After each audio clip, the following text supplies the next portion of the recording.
हाय, आ गए आप ज्योतिर्मयी क्लास में। Most welcome. चलिए, हमने लास्ट वीडियो में तो एच सीख लिया, तो हमने इतने सारे अक्षर सीख लिए हैं, तो अभी उनका कुछ तो रिवीजन तो करना पड़ेगा ना, वरना बच्चे तो भूल जाएंगे, है ना। तो चलिए रिवीजन करवाते हैं पहले। अब आप नोटबुक में अपने बच्चों को इस तरह से लिख के दीजिए और बच्चे ये लिखते जाएंगे, क्योंकि उन्होंने ये सारा का सारा सीखा हुआ है। बस हमें रिवीजन क्यों करवा रहे हैं, ताकि बच्चे भूले नहीं, ठीक है। अब इस तरह से लाइन सिखानी है।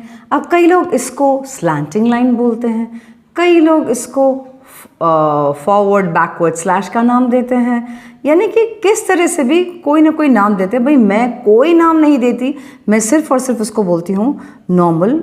इस तरह से बच्चों को जब मैं सिखाती हूँ उसको मैं कहती हूँ सिर्फ इतना ही, कनेक्ट कर दो डॉट को, बस दैट्स इट। उसके अलावा मैं कुछ नहीं बोलती, बस उनको बोलती हूँ इस तरह से कनेक्ट करो, दैट्स इट, हो गया। इतना वो स्लैंटिंग लाइन, ये लाइन, वो लाइन बोलने की क्या ज़रूरत है। बच्चे कंफ्यूज हो जाते हैं ना, ज़रूरत ही नहीं है ये सब बोलने की। बस अब बोलो कनेक्ट कर दो इस डॉट को, देखो कितना अच्छी तरह से कनेक्ट करेगा वो। क्यों कनेक्ट करेगा? क्योंकि आप लोगों ने बहुत अच्छी तरह से उन लोगों को, बच्चों को आपने स्टैंडिंग लाइन भी सिखाई हुई है, आपने स्लीपिंग लाइन भी सिखाई हुई है, और आपने टिकटॉक की प्रैक्टिस भी बहुत अच्छे से दी है, इसीलिए उनको ये सब बहुत अभी ईजी लगेगा, राइट। तो ये तो बहुत फटाफट बच्चे कर लेंगे, बहुत ही फटाफट। ज़्यादा मेहनत सिर्फ इसमें और इसमें होती है। अब कोई जो भी करेंगे ना बच्चे, उसमें मेहनत नहीं लगेगी आपको ज़रा भी। आप ऑर्डर देते जाएंगे, बच्चे करते जाएंगे। जैसे आप यूं करके दीजिए इस तरह से, अब आप बोल दीजिए कनेक्ट कर दो इस लाइन को, तो बस वो खुद ही बहुत आसानी से कनेक्ट कर देंगे इसको, राइट। बहुत इजी है ना। बस ये इस तरह से हमें बच्चों को पूरा का पूरा पेज सिखाना है। और पेरेंट्स प्लीज़ कहीं आप लोग पहले से ही डॉट बना के मत रखना, इस तरह से डॉट बना के बिल्कुल मत रखना, क्योंकि बच्चे कंफ्यूज हो जाएंगे। आपको लगता है अरे मेरे बेटे को तो ये भी आ गया, ये भी आ गया, टिकटॉक भी आ गया अच्छी तरह से, तो ये तो अभी खुद कर लेगा। No no no no no, आपको उसके पास बैठना ही बैठना है, हर हाल में आपको उसके पास बैठना है। और ये इस तरह से तो प्लीज़ ऐसे करके मत रखना, दिस इज एब्सोल्युटली रॉन्ग। ये पहले से ही डॉट बना के रखने वाला सबसे खराब सिस्टम है, सबसे खराब सिस्टम है, जहाँ बच्चा आपका सीखेगा भी नहीं और बहुत देर लगाएगा कुछ भी कंप्लीट करने में। तो दिस इज़ एब्सोल्युटली रॉन्ग। इसलिए रिक्वेस्ट है पेरेंट्स से कि प्लीज़ डॉट्स बच्चों के सामने ही बनाएं, और ताकि वो आराम से आपको देखकर समझ जाएं और उसी टाइम उनसे वो चीज़ करवाएं, तो ये जल्दी बच्चे को आ जाएगा। It's a request to parents कि उन्हीं के सामने आप डॉट्स बनाएं और बच्चे बहुत ही आसानी से इसको लिख सकेंगे। I hope this is very much clear to you all, right. तो ये इस तरह से आपको इस लाइन की प्रैक्टिस करवानी है। क्या बोलना है? कोई स्लैंट लाइन, ये लाइन बोलने की ज़रूरत नहीं है, बस आपको बोलना है connect the dots, that's it. बस इतना बोल दिया, बात ख़त्म। ओके, वो डॉट बहुत अच्छे से कनेक्ट कर लेंगे, ठीक है। और अच्छे से कनेक्ट क्यों करेंगे, उसकी वजह क्या है? क्योंकि आप लोगों ने उनको ये और इसकी प्रैक्टिस, यानी टिकटॉक की प्रैक्टिस बहुत अच्छे से दी है, इसलिए। Got it? बस अब उनको प्रैक्टिस करवाइए पूरा पेज, कम से कम एक 3-4 पेज तो आपको करवानी ही पड़ेगी इस तरह से, पूरी की पूरी प्रैक्टिस बस करवाइए। कम से कम एक 3-4 पेजेस तो करवाइए प्रैक्टिस इस तरह से। और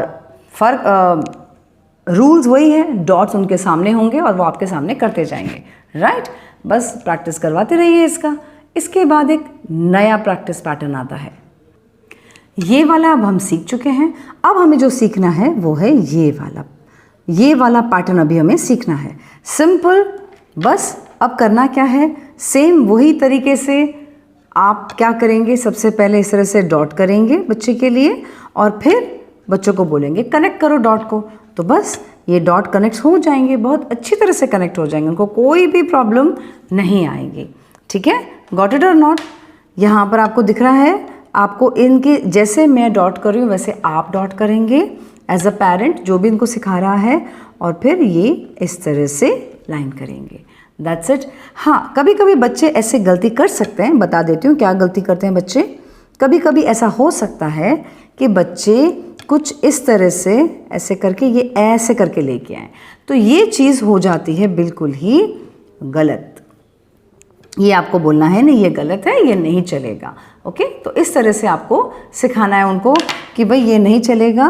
तो आप लोग उनके सामने इस तरह से डॉट करेंगे और बच्चे यहाँ पर बहुत अच्छी तरह से ये स्ट्रेट लाइन, मतलब इस तरह से जो लाइन आती है जो कनेक्ट द डॉट करना है, जिसको आप लोग स्लैंटिंग लाइन बोलते हैं, मैं उसको कोई लाइन नहीं बोलती, मैं सिर्फ उनको बोलती connect the dots, that's it. तो ये वाला उनको बच्चों को सिखाएंगे। तो जब तक उनको बहुत अच्छे से स्ट्रेटली नहीं बैठता है तब तक इसकी थोड़ी ज़्यादा प्रैक्टिस देनी पड़ेगी। जैसे इसकी प्रैक्टिस की ज़रूरत इतनी नहीं होती जितनी इसकी ज़रूरत होती है, क्योंकि यहाँ पर थोड़ा बच्चे गड़बड़ करते हैं इसलिए। और हाँ, अगर आपका बच्चा बहुत जल्दी कर लेता है इसको बिना किसी प्रॉब्लम्स के, then you are very lucky, आप तो बहुत लकी हैं, क्योंकि आपको इतनी मेहनत करनी ही नहीं पड़ी। Got it? तो दिस इज़ द वे, इस तरह से बच्चों को सिखाना है। शर्त क्या है पता है ना? उन्हीं के सामने डॉट करना है, पूरा का पूरा डॉट बना के नहीं रखना है। Got it? बस तो करवाइए उनको इस तरह से प्रैक्टिस, राइट? इस तरह से पूरा का पूरा प्रैक्टिस करवाइए उनको। अब इस तरह से प्रैक्टिस करवाइए पूरा का पूरा, कम से कम 3 से 4 पेज। बस ध्यान रही रहना है कि आपको डॉट बनाना है उन्हीं के सामने, और वो आपके सामने लाइन करते जाएंगे, तो उससे आपको उनका हाथ पकड़ने की भी ज़रूरत नहीं है और बच्चे खुद ब खुद लिखते जाएंगे, राइट? तो कैसा लगा ये पैटर्न? बहुत अच्छे से आ गया होगा, और ये तो बहुत, इनफैक्ट बच्चे बहुत जल्दी सीख जाएंगे। ठीक है, तो बस अब ये आप करवाते रहिए प्रैक्टिस उनको अच्छी तरह से। ठीक है, अब इसके बाद हम क्या सीखेंगे? इसके बाद हमें जो सीखना है वो है अब ए, लेकिन ये हम सीखेंगे नेक्स्ट वीडियो में। अब आप बोलोगे मिस आपने पहले वाले वीडियो में भी तो ये कहा था कि हम नेक्स्ट वीडियो में सीखेंगे, अब लास्ट वाले वीडियो में भी आप हमको नहीं सिखाया। अरे बाबा, मैंने आपको सिखाया ना इसका एक तो ये स्लैंट, ये वाला लाइन और ये वाला लाइन, ये 2 लाइन तो सिखा दिया है। बस अब जो प्रैक्टिस करनी है, जो एक्चुअल ए लिखेंगे, वो हम नेक्स्ट वीडियो में लिखना सीखेंगे। ठीक है, तब तक के लिए टाटा बाय बाय, और करवाते रहिए प्रैक्टिस प्रैक्टिस प्रैक्टिस। किसकी? इसकी और इसकी, है ना? चलिए करवाइए आप प्रैक्टिस। अब ज्योति मिस की अगली क्लास में मिलेंगे, तब तक प्रैक्टिस प्रैक्टिस प्रैक्टिस करवाते रहिए।